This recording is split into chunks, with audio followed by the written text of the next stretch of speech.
Bom, nossa tarde hoje é para a gente conversar de uma maneira prática e simples sobre como iniciar uma estação do Caminho da Graça na sua cidade, né? E antes de entrar nesses aspectos práticos, eu queria falar 15 minutos sobre alguns aspectos de natureza teórica simples, mais do que compactado. Número 1, gente. Por que iniciar um trabalho, um movimento como esse que a gente está fazendo? Por uma única razão. Porque se tornou insuportável ir a 99% das coisas que a gente chama de igreja. Então, não foi nada a não ser a impossibilidade de encontrar um assento para a alma no que se chama de igreja. E aí eu me sinto assim, absolutamente livre diante de Deus, diante de vocês e diante do que se chama de igreja evangélica brasileira. Porque eu fui pai, mãe, avô, tio, tataravô do que se chama de igreja evangélica brasileira durante anos. E todos vocês sabem disso. E todos eles sabem disso. E a razão era uma só. É aquela de ontem à noite. Vamos ver se tem salvação. Incapaz de chegar numa cidade e fazer uma reunião que não fosse consensual para todo mundo, para não criar divisão, porque o meu negócio era unir. Cruzadas, que logo depois de 10 anos fazendo cruzadas, eu vi que eu tinha meios infinitamente mais eficazes de evangelizar pessoas do que nas cruzadas. Mas eu continuei fazendo porque edificava os cristãos que iam e porque era uma maneira de ajuntar os inajuntáveis, os pastores pitbulls da cidade, dar uma acalmada na moçada, ver se eles viravam os poodles de Deus, pelo menos, né?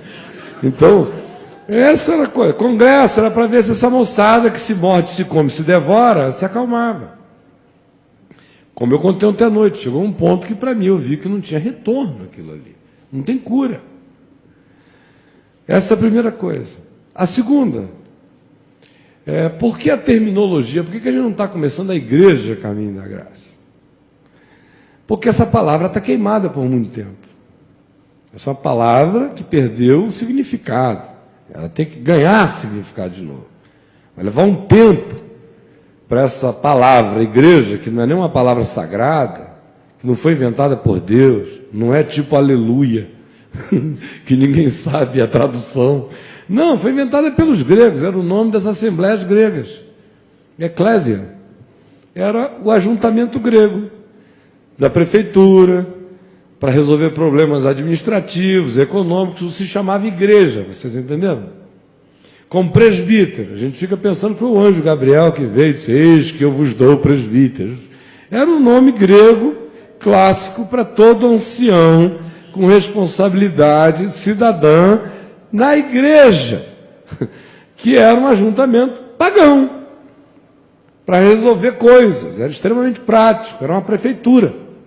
Era a Assembleia Geral da Prefeitura, e os presbíteros eram os anciãos que dirigiam e administravam esse encontro. Então não tem nada de sagrado nessa coisa. Quando Jesus disse, edificarei a minha igreja, e a única vez que no Evangelho inteiro aparece essa palavra, procure, além de Mateus, procure Marcos, Lucas e João, vê se você encontra nos Evangelhos, só em Mateus 16.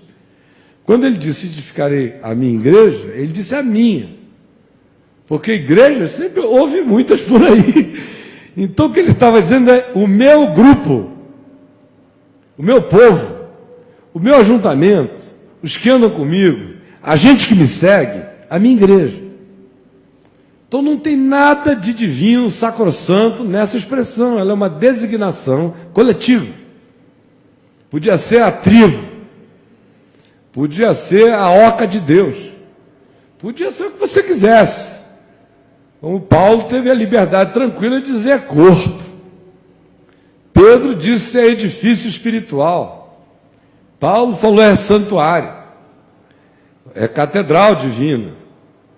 São expressões, são designações, portanto, essa é mais uma delas.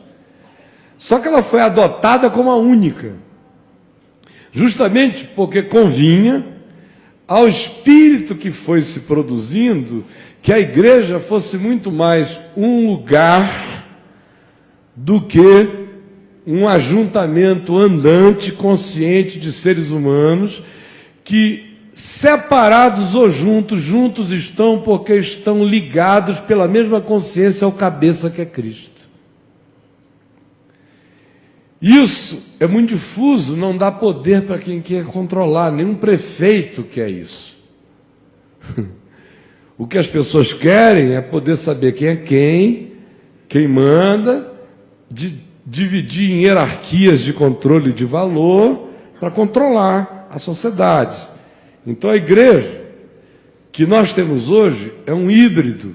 Se eu fosse contar a história toda dele, a gente ia terminar amanhã de manhã. Eu fiquei tentando contar lá na academia outro dia, durante 3 segundas-feiras, e não consegui chegar nem na metade, sem nenhuma anotação, só na memória. Então imagina que se fosse ser minucioso, não tinha mais fio essa história. Mas para resumir, o que a gente chama de igreja é um híbrido. Um híbrido que teve muitos agregamentos culturais nos últimos 1.700 anos. Um híbrido que começou há 1.700 anos atrás, institucionalmente. Mas as sementes dele foram sendo plantadas por algumas pequenas perversões que a gente já encontra no livro de Atos dos Apóstolos, por exemplo. O livro de Atos dos Apóstolos não é um livro que torna os apóstolos e seus atos coisas verdadeiras e encarnações de Deus. O único que encarnou a verdade foi Jesus de Nazaré. Apóstolo não. Apóstolo acerta, apóstolo erra, apóstolo se acomoda, apóstolo, de repente, precisa ser confrontado, briga com outro, né? Ou perde o vapor. Apóstolo é apóstolo. O que eles escreveram, e nós somos erguidos como povo de Deus sobre o fundamento dos apóstolos e dos profetas, e Cristo é a pedra de esquina. O fundamento é Cristo, é dele que vem todo o balizamento. Se não fizer 90 graus aqui, na pedra de esquina, está errado. É daqui que vem. Jesus é a chave hermenêutica de tudo, é o ponto de alinhamento de todas as coisas. Quem quer que não esteja alinhado com esse espírito definido no Evangelho, encarnado em Jesus, está fora do Evangelho, é outro Evangelho, é outra coisa. Então nós fomos erigidos sobre esse fundamento, onde Jesus é a pedra que dá todas as referências. E o fundamento dos apóstolos e dos profetas. Eles são o fundamento, eles não são o teto. O que a igreja fez foi transformá-los no teto, não no fundamento. E transformou-os no teto convenientemente. Pegaram só as coisas que seletivamente interessavam à construção da igreja como lugar fixo. E o resto se deixou de fora. Esse híbrido, como eu falei, começa já em Atos. Jesus disse: permanecei na cidade até que do alto sejais revestidos de poder. E eles ficaram, e 10 dias depois, no dia de Pentecoste, aconteceu a maravilha que aconteceu. Até que determina um tempo limite.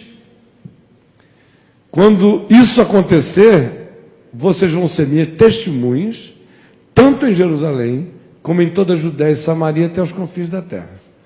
Só que o Espírito se derramou, 3.000 se converteram logo no primeiro dia, depois vieram mais 5.000, depois já começa a dizer que um monte de sacerdotes gostaram da história, que obedeciam à fé, isso e aquilo, e a gente canta essa música linda, que é linda e é maravilhosa, e cada comunidade do povo de Deus deveria viver aquele espírito ali, mas não do modo como em Jerusalém, o que começou como um espírito de amor foi se institucionalizando como uma fixação, que é a igreja gozava da simpatia de todos, em cada um havia amor, em cada alma havia temor, partiam pão de casa em casa, tudo lhes era comum, um espírito de solidariedade, de amizade, de carinho, de acolhimento.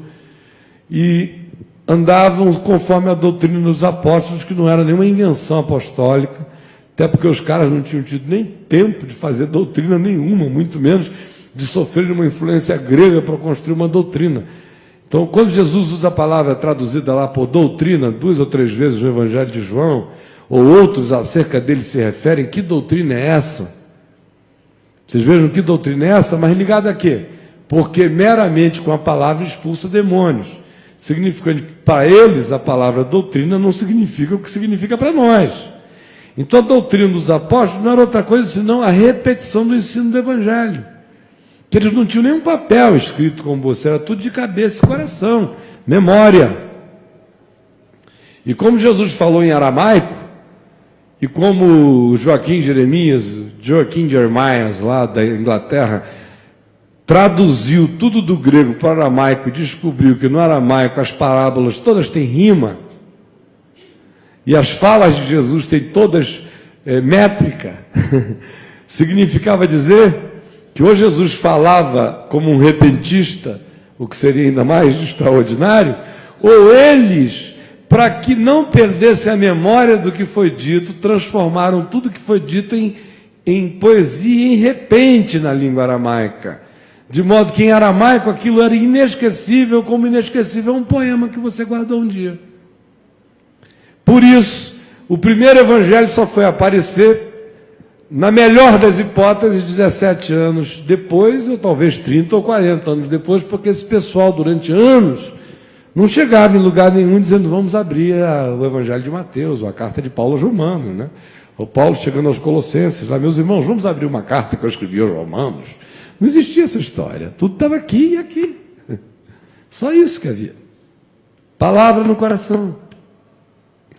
Só que ali em Jerusalém, quando o Espírito se derramou, houve uma simbiose de encontros.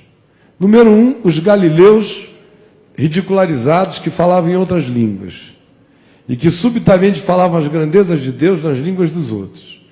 Uma perplexidade que já os tornou criaturas de natureza totêmica na percepção daqueles outros caras que foram crendo. Que negócio é esse? A ponto de que tinha gente que levava pessoas para a sombra de Pedro para sair em cima do indivíduo, né?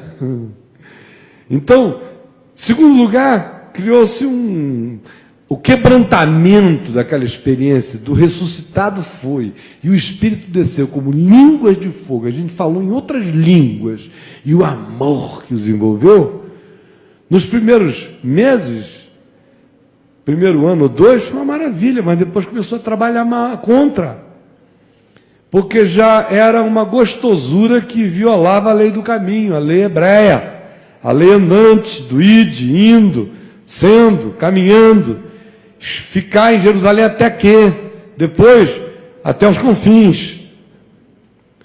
Se você viola essa lei existencialmente hebreia, de Abraão, o hebreu, do homem de fé, que anda sem saber para onde vai, que segue, que é levado pelo Espírito, se você viola isso e faz opção pela fixidez, por mais que línguas de fogo tenham se derramado da tua cabeça, dentro de pouco tempo, a língua que vai prevalecer é a do inferno na boca da comunidade. E que foi o que aconteceu em Jerusalém. Aquele experimento lindo foi ficando feio, com muitas brigas de poder, com a penetração de sacerdotes, de sumos sacerdotes, com a ingerência do templo. Tiago, que virou uma figura preeminente, era uma pessoa extremamente judaica de natureza, de cultura. Ele não tinha a polimorfia de um Paulo, e nem a capacidade assim mais andante, livre de um Pedro. Ele era um sujeito mais plantado, ficou ali mesmo. E cresceu, criaram um grupo muito grande. Só que aquele grupo parou o fluxo do caminho. Porque Jesus não pediu para eles fazerem sede lá, não disse Jerusalém será o Vaticano do reino de Deus. O reino de Deus só tem um Vaticano, que é aquele que vaticaniza a palavra dele no nosso coração, onde está o trono. Mas eles vaticanizaram Jerusalém. E fizeram um híbrido, um sincretismo, que tinha a confissão de fé em Jesus e o ensino do Evangelho, mais as tradições da sinagoga, e mais ritos, festas e coisas do templo judaico. E foram ficando de tal maneira que, se Estevão não tivesse pregado aquela palavra naquele dia e não tivesse sido morto pelas mãos de Paulo e seus amigos, com certeza absoluta, nós não teríamos tido o que nós ainda tivemos para frente. Porque aquela igreja ia virar um mar morto, sem saída, que não dá nada para ninguém e sofre de indigestão de sal. É sal do sal e não sal da terra. Ia ficar ali, presa e morta ali dentro. Lá em Atos 8, se diz que com a perseguição de Estevão, foram dispersos os que estavam em Jerusalém. E a palavra grega é semeados, porque a perseguição veio e semeou a moçada. Foi quando o evangelho foi pregado pela primeira vez por eles, fora do território de Israel. Depois chegou até Antioquia.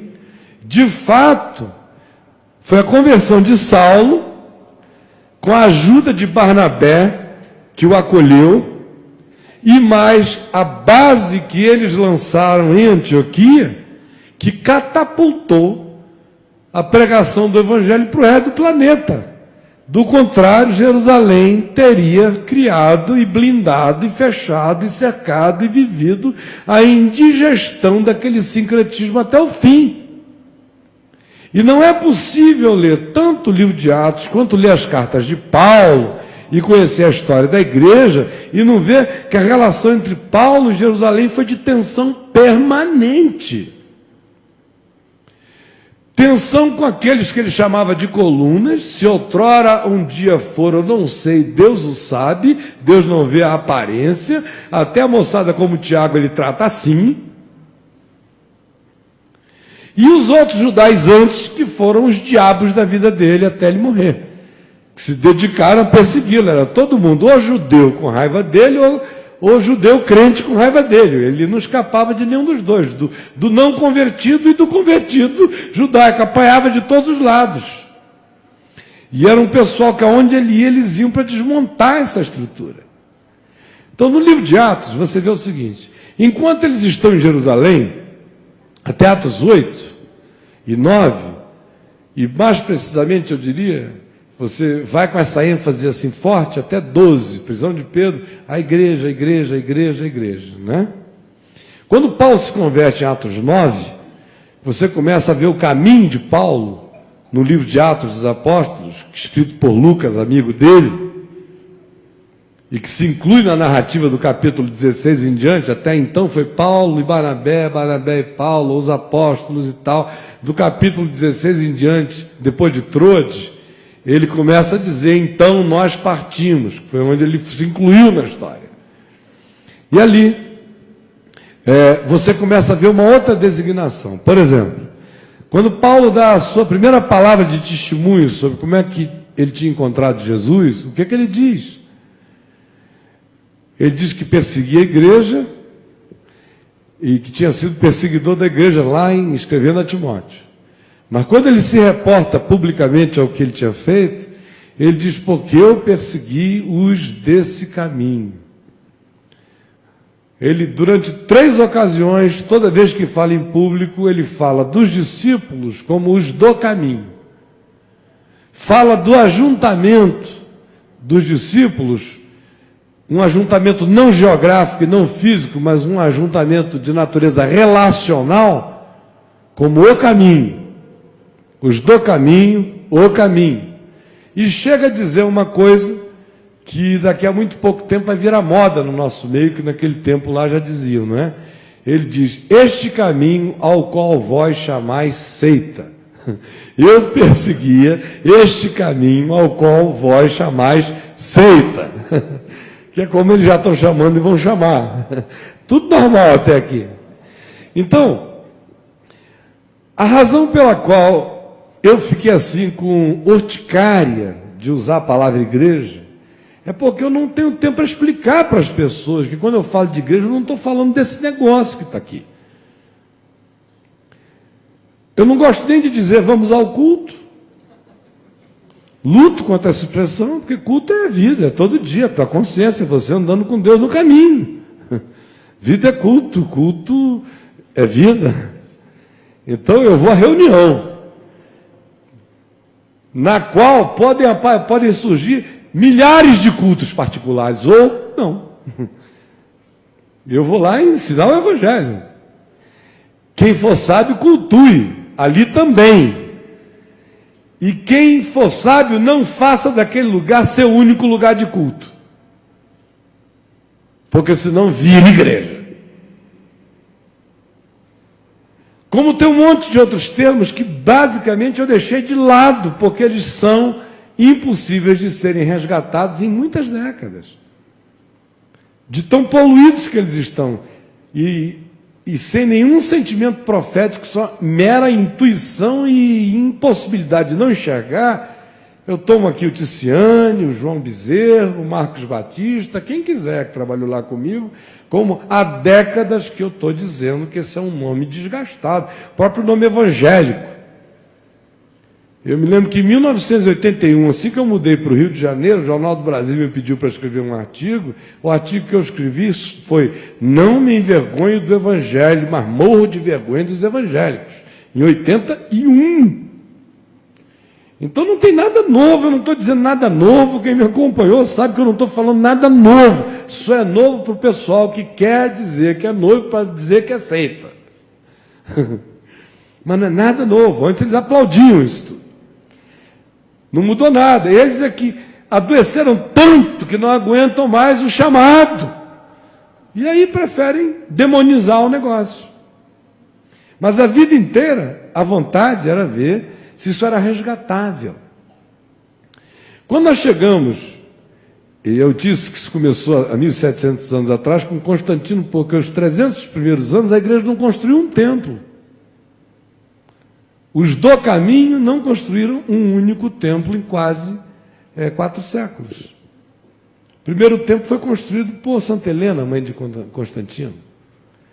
Já foi quando Roma virou o patrono da igreja, que a igreja virou igreja. Antes era o povo de Jesus, o povo do caminho, o povo inverificável, o povo não objeto de estatística, um povo diluído no chão da terra, um povo misturado, um povo que se encontrava às escondidas e vivia ao ar livre. De Constantino para frente é que isso ganha status de religião, aí matou o caminho, quando virou religião acabou a caminhada. O nome clássico adotado é, obviamente, o nome greco-romano, igreja, dá para sempre. E as estruturas adotadas são todas estruturas de administração grega. Como os direitos instituídos, porque aí surgiu o tal do direito canônico, que foi designar e determinar o que era certo e o que não era certo, não sei o que e tal, todo herdado do direito romano, ipsis literis. Então, o cristianismo é um sincretismo pagão que mistura os elementos do templo judaico de Jerusalém,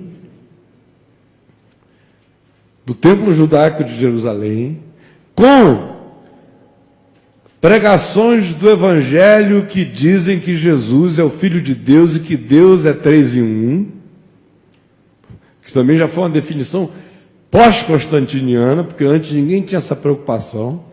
Quando o cara falava do Pai, era como se estivesse falando do Filho. Quando falava do Filho, era como se estivesse falando do Pai. Quando falava do Espírito Santo, era como se estivesse falando dos outros dois.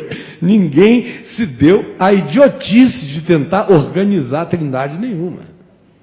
Só maluco, de rei, com síndrome de onipotência, um monte de teólogo adoecido para querer mostrar serviço grego de filosofia que cai numa pasmaceira dessa, em relação a Deus. E desses 1.700 anos para cá foi sincretismo sobre sincretismo. A gente, por exemplo, pratica coisas que são muçulmanas, a gente nem sabe. Foi engolindo. Quando o Bush chega, por exemplo, separou-se a igreja do Estado, né? Igreja é igreja, Estado é Estado. Mentira. Se for católico, o Estado, igreja e Estado continua a mesma coisa. Se for protestante, também. Por que o Bush se reelegeu agora? Por causa do Pinto. O Pinto reelegeu Bush. Porque o pessoal do Bible Belt, do sul dos Estados Unidos, contra casamento de homossexual, contra gay, contra aborto, contra tudo, mas sobretudo a questão do Pinto, que é a questão central, fálica, está na alma cristã, assim no cerne. Tem um pinto de Babel na alma cristã. Então, questão do pinto, tão importante, que se criança está morrendo, se vai deflagrar uma guerra nuclear, se o Irã vai ficar doido do lado, se a Coreia vai perder o juízo, se os russos vão não sei o quê, se o Bin Laden vai atacar mais, se os palestinos vão perder, isso não interessa. É petróleo e pinto. O negócio do Bush era petróleo e o do povo pinto. Então o povo, por causa do pinto, elegeu o Bush por causa do petróleo. No fim, é um xixi preto. E aí vai. Então vocês vejam como decisões de natureza universal são tomadas por causa de mosquitos de natureza fundamentalista religiosa, mostrando que não tem separação entre igreja e Estado. O cara faz o que ele sabe que o eleitorado dele quer. E os evangélicos americanos são, hoje em dia, seres idênticos aos xiitas muçulmanos. Não tem nenhuma diferença entre o Bible Belt dos Estados Unidos, só tem aquela carinha branca, redneck, todo mundo, ai, mas no fundo é todo mundo fundamentalista até a alma. O que é que o Pat Robertson disse? Hugo Chávez tinha que ser assassinado. Eles têm o mesmo espírito da jihad dos islâmicos. Um cara não pode matar o outro porque é crime, mas o Estado ganhou o poder divino, idêntico ao Estado Islâmico, de fazer qualquer guerra santa. Isso é islâmico, isso não é cristão, não é de jeito nenhum. Eu podia ficar aqui um tempo longo falando sobre essas mesclagens. Isso acontece com um monte de outras coisas sacrossantas no nosso meio. Órgão. Na época medieval não se podia tocar órgão na igreja. E eu, no tempo que me converti, só podia tocar órgão na igreja. Antes não podia, porque era tocado nos bordéis. Era instrumento para animar a dança com prostituta. De repente, vira o instrumento de Deus, inventado pelo anjo Gabriel com a inspiração de Miguel e a bênção do Espírito Santo. E aí a gente entra nessa. Aí naquele tempo não podia bateria, depois não podia o atabaque, depois não sei o quê, depois virou uma macumba mesmo, né? Até no órgão, até nas letras, até em tudo. De modo que, quero só concluir dizendo o seguinte, eu ia entrando por aqui, alguém falou, está entrando de bermuda, ainda é evangélico? Falou de brincadeira comigo, né? Falei, não, não sou. Não sou, eu sou evangélico, deixei de ser, comecei a dizer em 93 que eu ia parar. Deixei claro, tá lá, procura Globo, JB, Folha de São Paulo, Fantástico, o que você quiser. Não foi em revistinha evangélica, não, disse para o mundo. Todo dia, durante anos. Que eu era evangélico porque eu cria no evangelho. Mas que a igreja evangélica, conforme se manifestava, era algo que eu não reconhecia. Quando teve aquela divisão assim, tipo, define agora, que era uma pressão danada, de 90 para frente. Criaram a EVB por quê? Porque os puros, santos, inculpáveis e éticos evangélicos, o grupo que se sente superior, mais articulado, que fez curso de seminário, que fez mestrado, que fez psicologia, que são mais assim românticos quando falam, que chamam a gente para fazer revisão de vida, para pensar, para não sei o quê. Todo mundo amigo meu, um bando de fresco. Anos de caminhada, desculpem, de viadagem. Me perdoem, quem tiver que se escandaliza agora, ninguém se engana mais comigo. Tá? Um bando. Vamos fazer a EVB, você tem que ser a EVB. Ó, bota grana, milhares de dólares tirados da Vinde para fazer a EVB. Os caras ali anos querendo a EVB. Sustentei a EVB 7 anos ali, dinheiro todo mês, porque ninguém dava nada. Todo mundo queria e ninguém dava nada. E o que eles queriam? Não. O Brasil inteiro tem que saber que evangélico não é isso. Isso era o padrão estabelecido pela Universal, naquele tempo, que já tinha sido um sincretismo, que começou com Roberto Macalester, que misturou com um monte de outras coisas. A Universal, o Macalester fundou as maiores loucuras que existem hoje no Brasil. E os subprodutos, sem saber, coitado. Antes de morrer, ele me procurou pedindo perdão. E pediu para eu levá-lo aos principais líderes sérios brasileiros para ele pedir perdão pelo mal feito. Então, a Universal eram eles, eram os evangélicos. Esse grupo daqui, que se sentia melhor, superior, dizia, não, nós não podemos nos identificar com isso. Então nós temos que dizer que isso aqui é uma outra coisa. Nós somos os evangélicos. Aí criou-se a Associação Evangélica Brasileira. Bom, na hora que o bicho pegou, eu disse para eles que o bicho ia pegar, não ia ficar daquele jeito. Treino é treino, jogo é jogo. Na hora que pegasse, eu digo, vamos ver quem é quem. Ficou quase ninguém. Quase ninguém. Cheguei a ouvir de repórteres, num determinado dia de uma coletiva, lá dentro do prédio da Vind, no estúdio da Vind TV, no dia que o bicho pegou, mais feio de todos, em 3 ou 4 anos, com aquela mídia inteira, os caras em cima de mim, dizendo assim, escuta, o senhor não está com medo não, porque eu não estou vendo quase ninguém aqui atrás do senhor. E olha, era e-mail de tudo que é lado, todo mundo que está aí escrevendo hoje artigos lindos, sabe? 1000 denúncias só, quais. Na hora do vamos ver, pegou no bago do bicho, ele já se entrega na hora. Não... Ah, mamãe! Então, só papo. Quase não conheço homem nesse meio. Só conversa fiada. Na hora do vamos ver, e-mail para mim, telefonema para mim, não sei o quê, você tem que tomar uma posição, toma uma posição. Eu tomando todo dia, que não tomavam eles nunca.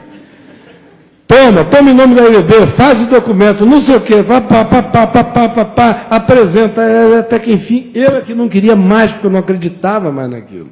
Fizemos o documento. Foi a mídia inteira. Eu leio o documento. No outro dia está em tudo que é jornal. Aí no dia seguinte, o Macedo gastou $1,5 milhão, comprou todas as primeiras páginas dos principais jornais do Brasil, e o Silas Malafaia, o pastor Nilson do Amaral Fanini e mais 3 bispos da Universal assinaram uma carta escrita pelo Silas, que ganhava naquele tempo $40 mil por mês, me confessou 4 vezes, para ficar de plantão para bater em mim. E ele ia lá, toda vez que sabia que eu ia dar um cacete, pelo amor de Deus, não faz isso, você está coberto de razão de cima a baixo. E olha, se eu te contar as podridões que eu vejo, você vai bater muito mais. Aquele jeito tem muito mais. É outro frouxo, é só na clínica que ele fala. Quando me vê na rua, atravessa correndo, apavorado. Então, $40 mil no bolso para falar mal de mim. Está lá, digo na cara dele, da mãe dele, de quem quiser, porque é verdade, da boca dele.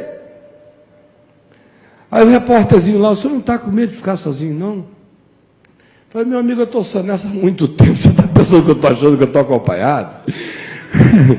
Eu estou aqui porque o pai está comigo, eu não estou crendo nesse pessoal, não. Falou, olha, vamos fazer tudo para acabar com o senhor, não lhe dou muito tempo, vão lhe destruir. Não estou dizendo que eles tiveram o poder de fazer mal a mim, não. Eu sempre disse que se alguém fosse fazer mal a mim, era eu mesmo. Que o meu pior inimigo era eu mesmo, e ninguém que me ouviu a vida inteira ouviu outra coisa. Nunca botei culpa no diabo, nem na falta de assistência dos anjos. Quando eu erro eu. Sozinho. E ninguém mais. Estou contando isso só para explicar a ruptura. Que não é uma ruptura que eu, por exemplo, tenha provocado. O reverendo Guilhermino Cunha, que é um homem sério, já chegou a uma ocasião, me levou ano passado, reuniu o conselho inteiro da catedral, mas todos os diáconos, todo mundo, cansado. Um homem como o reverendo Guilhermino, que foi presidente do Supremo Conselho da Igreja Presbiteriana, pastor da catedral, dizendo, olha, a gente precisa de uma nova reforma. Do jeito que dá, não dá. Eu disse, o problema é que não dá para reformar, porque reformar é fazer uma forma nova. E se fizer uma outra forma, fica do mesmo jeito. A salvação do caminho é não ter forma. É ir como água. É ir achando o caminho na naturalidade. Até a semente do semeador, ele não acertou todas, não. Tem umas que caem fora. Não pode fazer o rego das minhas. Peter Wagner. Eu acerto em série, Paul Yong-Chu, criar um esquema que ninguém escapa na malha da rede fina da nossa igreja, vira uma receita federal de Deus. Não é assim não, com Jesus é diferente. O gadareno queria segui-lo. Qual é o pastor que não ia levar o gadareno? O gadareno, coitado, ia dar testemunho em tudo que é praça. Depois de 2 anos ele aprendeu o negócio a cobrar uma grana. Ia virar Dedé Santana, qualquer coisa do gênero. 7 mil reais para dar um testemunho. Já viram que eu estou descacetado mesmo, né? Não, é daqui para lá. Não tem conversa. Agora é a hora de falar com nomes claros, tudo. Hã? E não, porque pode ficar feio. Aí, olha só. O gadareno queria seguir Jesus de volta para casa, meu filho. Você vê que no Evangelho não tem essa preocupação de fica comigo, esse aqui é meu agora, eu juntei, ganhei, Jesus nem batizar, queria batizar, mas batizei vocês. Nem Paulo, eu batizei 1, 2, acho que foi na casa de Cristo, eu batizei, foi sim. Porque não tinha essa história, isso tudo é invenção imperial, isso tudo é invenção romana, isso é de um imperador que precisava saber quantos cristãos havia no império, porque era o maior poder invisível dentro do império esfacelado e que precisava de uma força de coesão para mantê-lo em pé. É uma utilização política. O cristianismo começa como uma grande utilização política para manter um império falido. E prossegue quase sempre assim, dando apoio aos sistemas políticos. Esse é um ano miserável, por exemplo. Desgraçado. Quem aqui quiser achar que é puro, se escandalize. Mas é muita grana. É pastor botando dinheiro no bolso para tudo que é lado. Vende, olha, eu tenho 3 mil votos para você. Quanto é que custa? 300 mil reais. Mentira, ninguém vai votar naquele povo lá não. Mas ele botou. Ou bota telha, ou bota terreno, ou bota não sei o quê. Os que já estão num outro nível, botam de 5 milhões para cima. No bolso. Adoram quando vai chegando esse ano eleitoral, com o ano da fartura deles. Ricos, muito ricos. Tudo isso em nome do povo de Deus. Eles chegam lá, dão umas sacudidas, umas tremidas, e olha, que bala boa.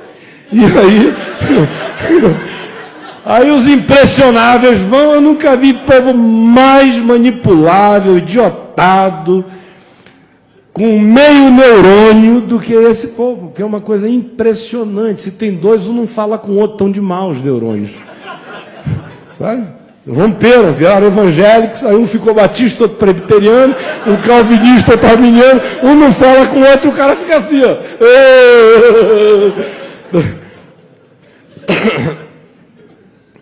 Então, gente, eu sou evangélico porque sou do evangélico, mas não sou evangélico porque seja da igreja evangélica. Enquanto a igreja evangélica for como ela é, eu não quero absolutamente nada com ela. Tem um monte de irmãos lá dentro, gente boa de Deus que eu amo, que são meus queridos amigos e irmãos, sofrendo. Alguns me dizem na cara, gente que vocês não acreditariam quem são, de tão importantes na visibilidade. Queria ter tua coragem de chutar o balde, que eu não aguento mais. Já ouço isso toda hora. Aí quando você encontra, o cara todavia não consegue, ele tem que fazer a média, poxa, eu tenho o meu salário. Já ouvi alguns me dizerem, não, eu ganho tão bem, e tenho tanto acesso a fazer algumas coisas, que eu me sinto assim, eu sou uma espécie de presidente de clube. De um clube muito rico, eu sou um presidente de clube, mas que Deus está ali, eu sei que não está não, que aquilo ali... Gente sincera dizendo isso. Então eu, pessoalmente, Não sei quanto tempo de vida eu tenho, se mais 10, 15, 20 anos, o que me sobrar, eu não tenho mais tempo a perder com o evangélico. Meu caminho é, com quem quiser andar com Jesus, a gente vai andando junto. Por isso, não fiquem alarmados. Quem quiser fazer parte do caminho da graça, tem que perder os pudores e os pruridos de, ai meu Deus, estão falando isso, ah, lá, lá, lá. Fica na igreja evangélica, porque lá você vive para fazer média. Igreja evangélica, o problema não é pecar, é aprender a encobrir o pecado. Porque a igreja evangélica pune o sincero e premia o esperto. Como vários. Por exemplo, quando eu chamei a minha esposa e falei para ela que nós deveríamos nos separar e dei as razões, uma quantidade de gente que me procurou dizendo, pelo amor de Deus, fica fazendo, todo mundo faz. Que sincerismo é esse? Que história é essa? Está querendo inventar o que? O caminho da sinceridade? Para quê? Não dá em nada mesmo. Tem sérias desconfianças do quanto que dessa liderança ainda tem gente que crê em Deus. Sérias desconfianças. Crê em Deus para falar, ou o discurso de Deus está presente. Eu estou falando aqui, sozinho, cara, ele e o espelho dele. Se a gente tivesse uma câmerazinha, um Big Brother, para ver quem é que ajoelha ainda, quem é que lê a palavra ainda, quem é que chora sobre ela ainda, quem é que se internura por Deus ainda, o susto que se vai levar é enorme, enorme, enorme, enorme, é business as usual. Então, para isso eu não tenho vida nenhuma para dar. E é justamente por isso que nós iniciamos o caminho da graça aqui, não para virar uma denominação, não para virar uma igreja evangélica, nem para virar uma igreja. Nós somos os do caminho. O caminho é Jesus. O evangelho é a pavimentação desse chão onde a gente anda, seguindo a Jesus. Ninguém controlando a vida de ninguém, porque a gente crê que o Espírito Santo existe, que Deus é verdadeiro e que Jesus ressuscitou dos mortos. Quem apareceu a Paulo na estrada de Damasco me diz que eu não preciso ficar preocupado com perseguidor nenhum, porque na hora que ele quiser dar uma banda no cara, ele dá. Quem fez Nabucodonosor ficar comendo grama com unhas de agáguia 7 anos, me dá a garantia de que o Bush, para virar um ratinho e brincar de Tom e Jerry, é um sonho. O cara amanhece, Jerry, doido. Então, eu creio em Deus, vocês entenderam? Eu creio em Deus. Creio mesmo, creio que Ele é poderoso e soberano. Eu não preciso me meter na vida de ninguém, eu só tenho que cuidar da minha. Cuidar de mim mesmo e da minha consciência na palavra. E ensinar como bom dispenseiro de Deus, coisas novas e velhas do reino, para todo mundo, para forjar consciências. E o resto é acreditar que o Espírito Santo, assim como faz em mim, faz em ti. Porque não existe uma coroa de sacerdotalidade especial na cabeça de ninguém, filho. Ou seja, aquelas teses da reforma protestante nunca praticadas, têm que ser postas em prática, e que não eram da reforma, foram transformadas na reforma em tese, eram princípios da palavra, de modo que para nós nem teses são, a gente só trabalha com elas a partir da versão original da palavra. E para concluir, eu queria dizer o seguinte: como é que fica a história, você pergunta? Não tem nada para aproveitar da história? Claro que tem. A história da igreja nesses últimos 1.700 anos foi formada por 2 tipos de movimento. Os movimentos de solidariedade e os movimentos institucionais de monoliticidade. Os movimentos monalícios e os movimentos sodalícios. Os mono eram aqueles que, como todo mono, estão debaixo de uma monocultura, de um monopoder, de uma monovoz, de uma mono qualquer coisa. São os que se institucionalizaram. Por que surgiram os mosteiros, os monastérios, os ermitões do deserto, essas figuras todas? Esses caras eram os revoltados contra o mono, porque o mono tinha caído na mão do mono mesmo, do rei, ou de Mamon, ou do dinheiro, ou do privilégio, ou disso tudo. E esse pessoal, num movimento contra isso, às vezes fazia um caminho do polo oposto, vai lá para o deserto, fica sentado em cima de uma haste de 17 anos, fazendo cocô e xixi, o pessoal não podia nem chegar lá embaixo para visitar o santo, porque ele estava lá em cima, ermitão, não saio daqui, vou orar pela terra, ou nos buracos, ou covas, ou no Monte Sinai, ou nos mosteiros pelo mundo afora.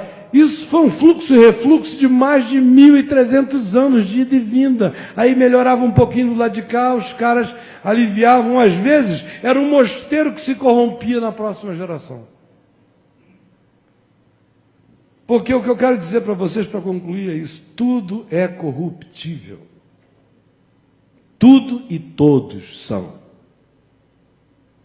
Meu corpo é corruptível, minha alma é corruptível, meu espírito é corruptível. Se tivesse alguma coisa em mim incorruptível, eu agora mesmo me ofereceria para vocês começarem a me chamar de qualquer outra coisa. Boi bumbá, louvado seja o Amazonas, qualquer coisa que vocês quisessem. Mas não, é corrupção de dentro para fora. E aguardo o dia em que esse corpo mortal vai dar lugar à imortalidade e que o corruptível vai ser absorvido pela vida. Até lá, tudo é em parte. Vejo em parte, profetizo em parte, conheço em parte, sei em parte, saberei sempre em parte, serei sempre em parte. E todos nós seremos sempre em parte. Por isso, o melhor que a gente pode fazer é juntar as partes. Porque no ajuntamento das partes cresce algo, surge um corpo. E que ele mesmo não é plenitude de nada, ele é apenas habitado pela plenitude do amor de Deus, porque a visão de Deus é que esse corpo deveria ser a manifestação histórica da síntese e da declaração e da proclamação da paixão e do amor de Deus pelos homens na terra. Então, isto posto, nós não estamos começando nada, não estamos querendo virar uma denominação, não estamos querendo poder, não estamos querendo coisa nenhuma. Isso aqui não partiu de mim para vocês, partiu de vocês para mim. Quando eu vim aqui para Brasília, o site já existia desde 2002, né? 2003, início de 2003. Quando eu cheguei aqui, há 1 ano e meio atrás, antes disso tinha havido café com graça lá no Rio. Certo? Meu querido amigo, irmãozão Rômulo, amigo de outros tempos, juntamente com o Luciano e outros queridos aqui da cidade, o Luciano é irmão dele, é que o Luciano estava lá com a gente no café, ficou 1 ano lá morando com a Gina, e o Rômulo, eu fiquei comovidíssimo quando eu fiquei sabendo que ele, que sempre tinha me ouvido com prazer, quando aconteceu tudo, ele falou, não, isso vai passar, não é possível que essa coisa vai durar para sempre. E ele vai voltar a pregar, Deus vai abençoar e vai ficar tudo bem. Mas quando ele foi vendo o volume da vontade demoníaca de um monte de gente que ia na televisão dizendo tem que ficar com a bunda o resto da vida no banco. Era esse dos $40 mil, falava mais sobre isso. Adorava esse papo. Não pode nunca mais falar. Não tem mais autoridade para dirigir um rebanho. No máximo, olha só a idiotice, no máximo um diácono. Meu Deus, esse cara, ou a gente ri, ou a gente ri. A outra alternativa não é boa para a vida dele. Então, vou te dizer. Então, o Rômulo, quando viu isso, descobriu que estavam vendendo as minhas fitas por aí. Para não ir muito longe, aqui em Brasília, tinha gente aqui dizendo, olha, tem um cara aí que caiu da graça, abandonou o evangelho, caiu da fé, tem fita, milhares de fitas dele rodando por aí. Tragam todas as fitas dele aqui para a igreja, que é para a gente remagnetizar e gravar as minhas mensagens em cima. E que foi o que fizeram, tem acervos da Vinde TV. com centenas e centenas de paripenses que foram apagados, acabados, comidos. Aí o Rômulo foi, soube e arrematou aí de alguém tudo que conseguiu, montou uma sala, organizou a coisa. Quando eu fiquei sabendo, eu fiquei tão internurado com o gesto dele. E aí, quando ele começou a me dizer, olha, começou a me ajudar no site, num monte de coisas, e depois dizer, vamos fazer em Brasília, vamos fazer em Brasília, vamos começar em Brasília. E a gente começou na casa dele, uma reunião. Depois fizemos de quarta a domingo, num hotel aqui, pequeno como esse, chamado Fenícia, né? De quarta a domingo. E a gente foi assim, engatado de quarta a domingo. No domingo não deu para desengatar mais, né? Aí no domingo seguinte a gente já foi para o Sama, né? Sema. E aí do Sema já para o La Salle. E estamos lá desde então, do jeito que Deus foi fazendo. E num primeiro momento muita inquietação, porque tinha um monte de gente vindo pela palavra, mas o amor à palavra não era suficiente para tirar algumas inseguranças, porque as pessoas ficam viciadas, como eu falei ontem, vicia ter presbítero, vicia ter diácono, vicia ter entregador de boletim na porta, vicia tudo, o cara chega, se ele chegar e diz, Deus não está aqui, Deus não está aqui, se o louvor não tiver certas coisas, se não tiver Deus não está aqui, vou procurar uma igreja quente, tem que ter um pastor dono, gerente, poderoso, sabe, que diz tudo, que controla tudo, que sabe de tudo e de todos, que manda na vida de todo mundo, que intervém o tempo todo. E aqui no caminho não é assim, de modo que até a liberdade, no início, cria conflito. O cara não sabe onde pega, mas e aí? Para onde é que eu vou? Eu digo, vai, meu filho. Vai, Jesus que é Jesus, não te disse aonde ir, só te disse que era para onde não ficar. O resto ele disse, indo, se ocupem bem, façam discípulos. Agora, onde? Confins da terra, em qualquer lugar. Ele não te disse, eu que vou te dizer? Vai, meu irmão. Vai com a palavra no coração, vai sem medo, vai que Deus cuida. E a revolução só acontecerá na hora que cada indivíduo acabar com essa ideia de que existe um sacerdote, no caso protestante é o pastor, no caso pentecostal, o apóstolo, pai apóstolo, bispo, arcebispo, toda essa moçada toda, né, que foi reinventada de novo, e são pastores de si mesmos. Sem esse aparato, parece que ninguém sabe o que é, sem os palhaços do circo, ninguém tem alegria. Aqui não é assim. No caminho, lidera quem lidera, quem não lidera, não lidera. É tão simples como isso. Por que eu vou fazer de alguém líder se o cara nunca liderou em lugar nenhum? O papel no Novo Testamento não é fazer líderes, é reconhecer líderes. Você reconhece. O único que podia, por antecipação, olhar o coração e dizer, vem, segue-me, foi o mesmo que nos chamou. Os demais não têm esse poder de olhar no coração e dizer quem é quem. De tal maneira que todos são chamados a vir. De tal maneira que a grande revolução é que quando cada um conseguir se satisfazer com quem é, e não se esconder do dom que Deus lhe deu, e não deixar de praticá-lo, e não pedir autorização a ninguém para ser de Deus e exercer o dom que Deus lhe deu. No caminho da graça, todo mundo batiza. Todo mundo batiza. Se você estiver ali no Ministério da Fazenda, teu colega de cafezinho, começar a ouvir o programa, ou não sei o quê, ou bater um papo, ou ler algo, ou você já vem conversando, ele disser, eu crie, o que eu faço? Leva no banheiro, meu irmão. Água na cabeça dele, batiza ele. No caminho da graça, qualquer um pode casar, qualquer pai que pode casar seus filhos. Eu só vou casar porque tem gente que gosta que eu os case. Mas sem nenhuma necessidade, diga-se de passagem. Porque na Bíblia nunca foi assim. Essa história de véuzinho Grinaldi, isso é coisa de rainha europeia. Isso é sonho de camponesa plebeia querendo viver um dia de princesa. É só uma fantasia.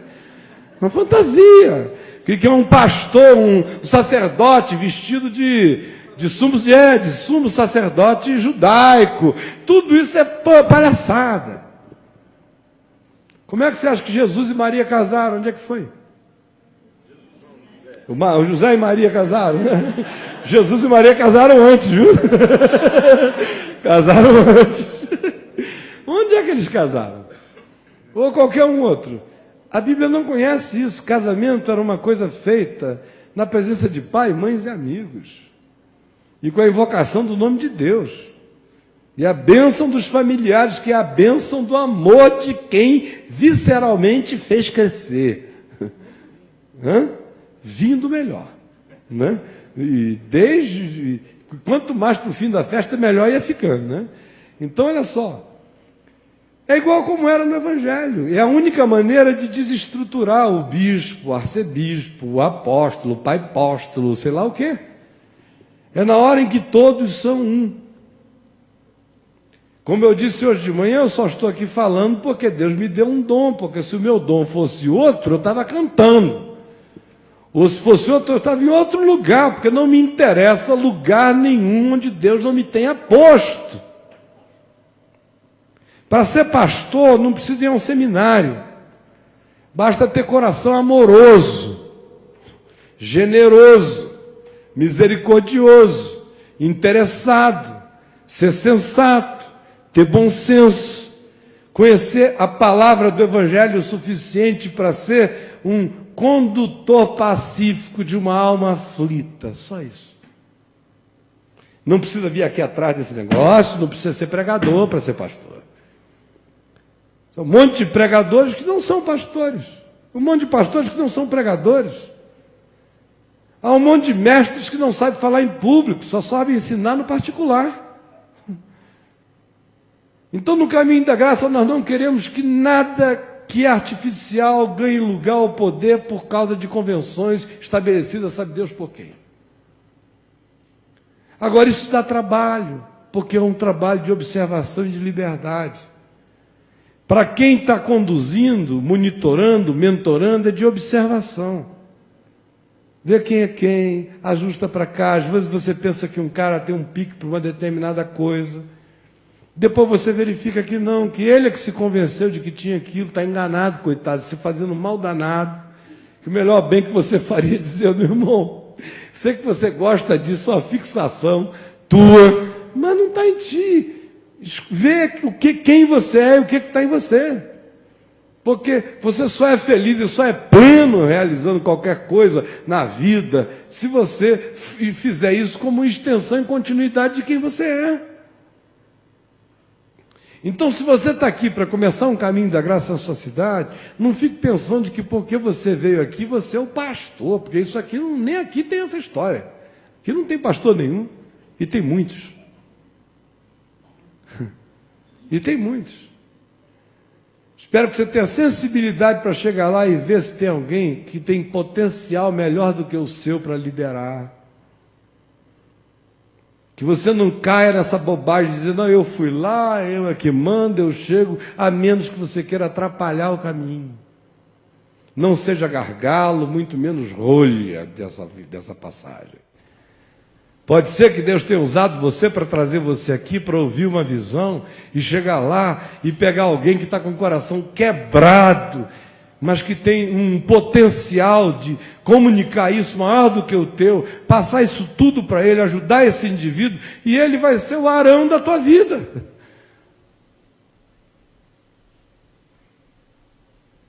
Então, o que cada um tem que saber é o que cada um é e não tentar ir para além daquilo que Deus estabeleceu, é simples como o Novo Testamento diz. Agora, como começar? Eu já falei demais, eu vou pedir aqui que o Rômulo e o Marcelo digam alguma coisa a respeito disso, tá bom?